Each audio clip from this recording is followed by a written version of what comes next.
Alright, let's put this thing to rest once and for all. The trade talk surrounding Cole Kmet, yeah, it's time to stop entertaining that, dead it. Throw it in the dumpster and light a match, because the idea that the Chicago Bears are going to trade one of their top offensive pieces right now, that's just not grounded in reality. Look, I get it, it's the dead zone of the NFL calendar. We're stuck in that slow gingerly grind where everybody's hungry for news, for rumors, for something.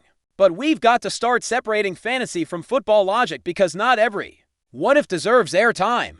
And this idea that every time a team needs a tight end, suddenly Cole Kmet's name gets thrown out. Come on.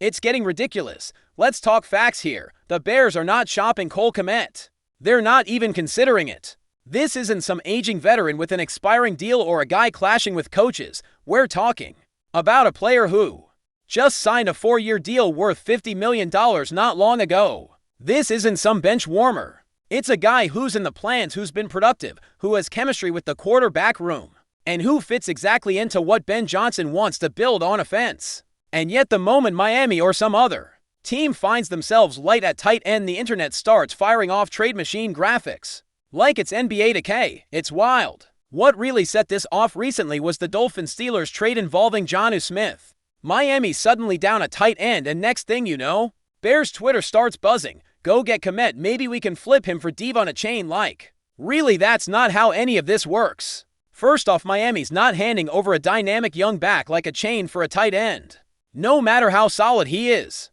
Second, and most importantly, why would Chicago trade Cole Kmet just because someone else has a need? That's not how smart franchises operate. I mean, I expect this kind of speculation from national media folks who are just spitballing from across the country. Some guy in New York writing for a blog throws Kmet into a list of possible trade candidates without even watching Bears tape. Fine. But when I see Bears fans themselves pushing this stuff, that's when I've got to speak up. It's just not based in what's actually happening with this roster. Could it happen in a year? Sure, anything's possible down the road, but right now, absolutely not. Let's break it down even further. Number one, the Bears and Cole Kmet are aligned. This isn't a tense or distant relationship. After the team drafted rookie tight end Cole Turner, who by the way is still rehabbing and hasn't even practiced yet, Kmet was professional, open, and optimistic. Of course, he was a little surprised. I mean, who wouldn't be when your team drafts a guy at your position in the first round? And you've just signed a major contract, but Ben Johnson picked up the phone, immediately laid out the vision, and Kmet bought it. He said it himself, he understands the plan. He's on board. He wants to be here. The Bears want him here.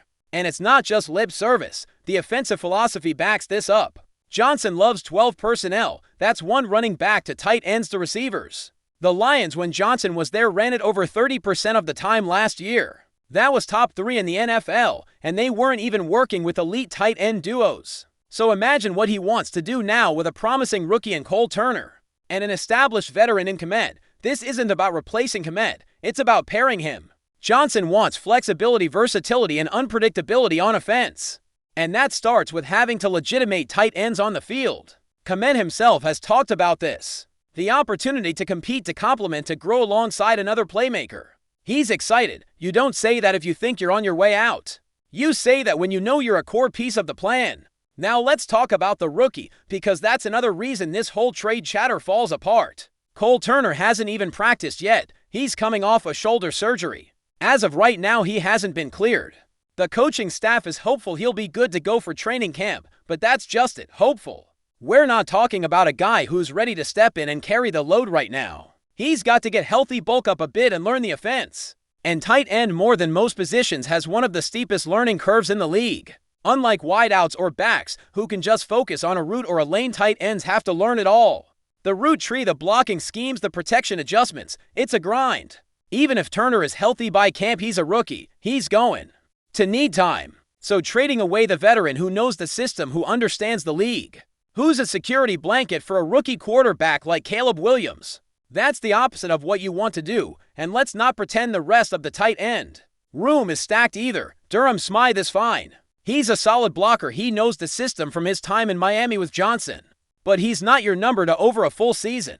He's the guy you plug in for blocking situations, maybe a few red zone snaps. If Kmet or Turner misses time, sure, he can hold it down for a bit, but that's it. Joel Wilson, talented but unproven. still hasn't played real snaps. The rest of the depth chart is made up of practice squad-level guys. So no, the Bears are not in a position to be subtracting talent from that group.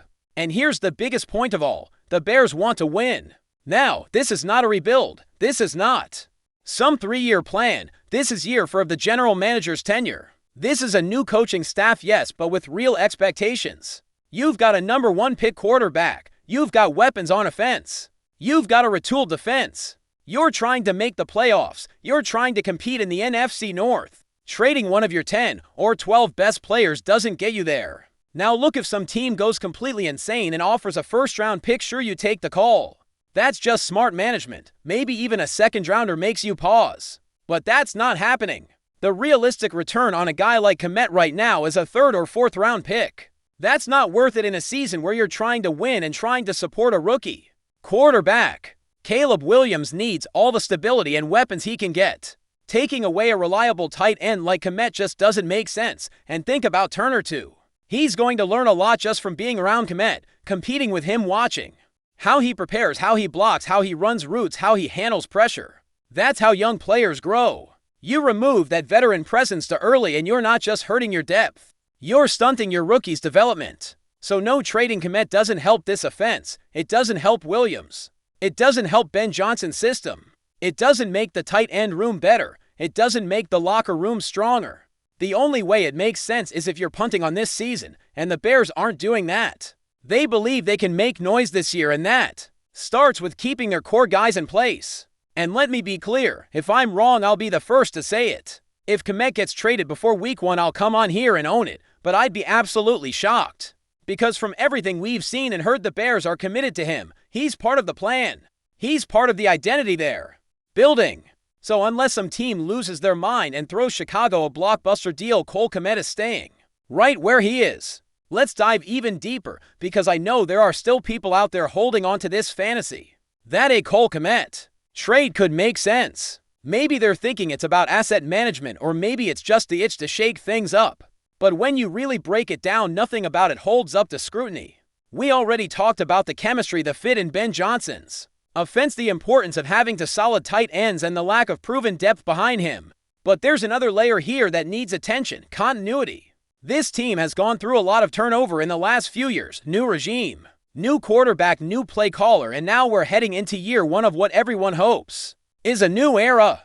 What you don't do in that situation is remove the guys who provide consistency. Cole Kmet has been one of the few constants on offense. He's durable, he's steady, he's reliable in the red zone, and he blocks his tail off. You cannot overstate the value of having that kind of presence when you're trying to install a completely new system and help a rookie quarterback get comfortable. You don't rip that away because someone else's tight end room fell apart. And listen, I understand the impulse. Miami loses a guy, suddenly the wires start buzzing and Bears fans are thinking, hey, maybe we could get a piece back. But the reality is there are other teams with more expendable tight ends and less to lose by making a move. Chicago isn't in that category. They're not deep enough, they're not desperate to offload salary, and they're not throwing away proven weapons in a make-or-break year. If anything, this is the time to double down on players like Kmet, guys who already know the culture, already know the expectations, and already have the trust of the front office and coaching staff.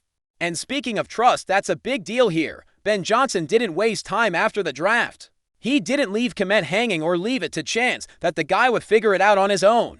He picked up the phone and said, here's the plan. Here's how you fit. Here's why we drafted another tight end. That's how you build trust. And Kmet responded like a pro. He didn't whine, didn't ask out, didn't create drama. He said, let's go. I'm ready to compete. I'm ready to lead. That's what you want in your locker room. Now imagine you turn around and ship that guy out a few weeks later. What message does that send to the rest of the team that even if you do everything right, you might still get moved, that being a leader doesn't matter, that the organization isn't building something long-term, just flipping pieces like it's fantasy football? That's not what Ryan Poles wants. That's not what Ben Johnson wants. That's not what this locker room needs. This team is trying to build something sustainable, and guys like Kmet are a big part of that foundation.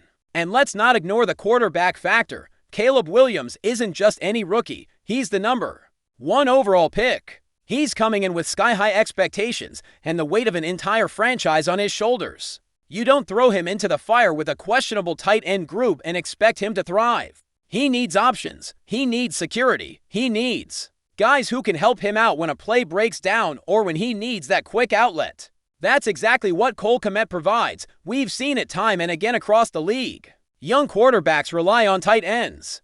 They're often the safety valve, the guy who's open on third, and short, the guy who knows how to find the soft spot in the zone. You think it's a coincidence that Travis Kelce's Patrick Mahomes' best friend on the field or that Lamar Jackson has leaned on Mark Andrews since day one? Tight ends matter, and they matter even more when your QB is learning on the fly. Trading away your best one would be malpractice, and this isn't just a one-year thing. The Bears structured Kmet's contract with the future in mind.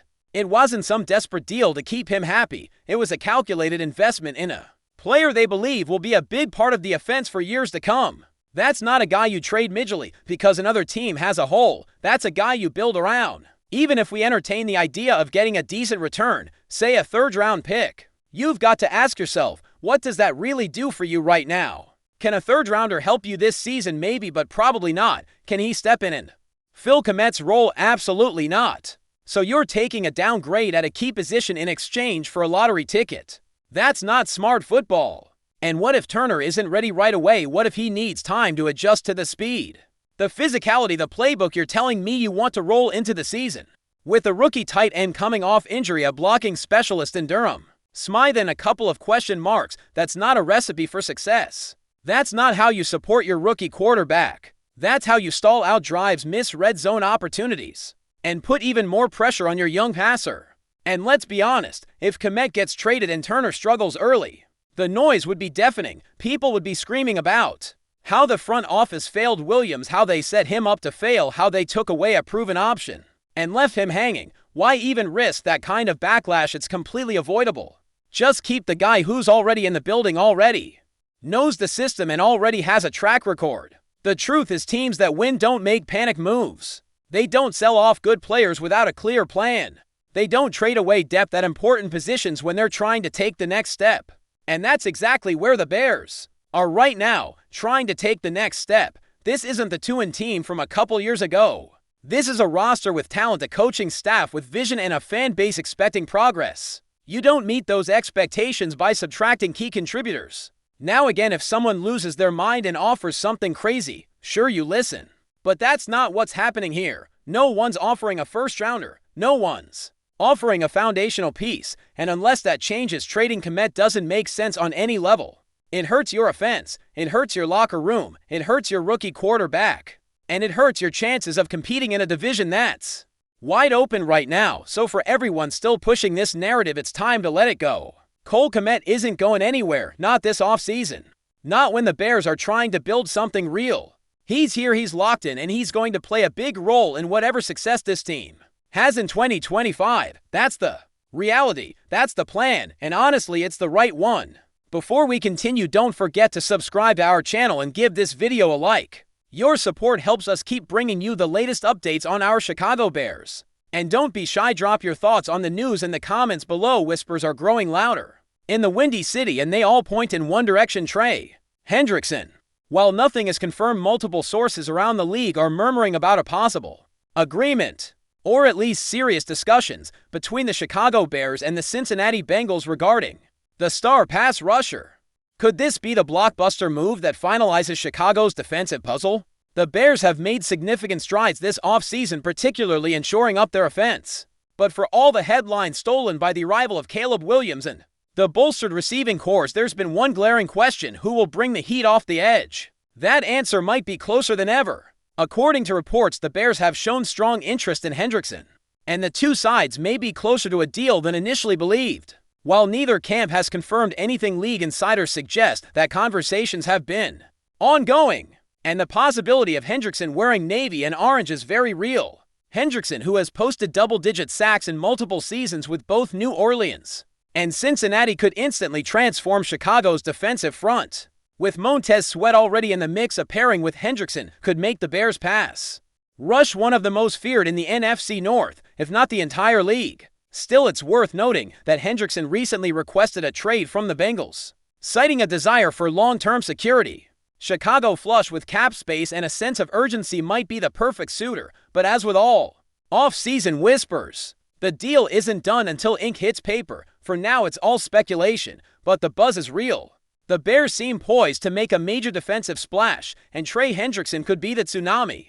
That's it for this update. If you enjoyed the video and want to stay updated with exclusive news about our Chicago Bears, be sure to subscribe to our channel and hit that like button.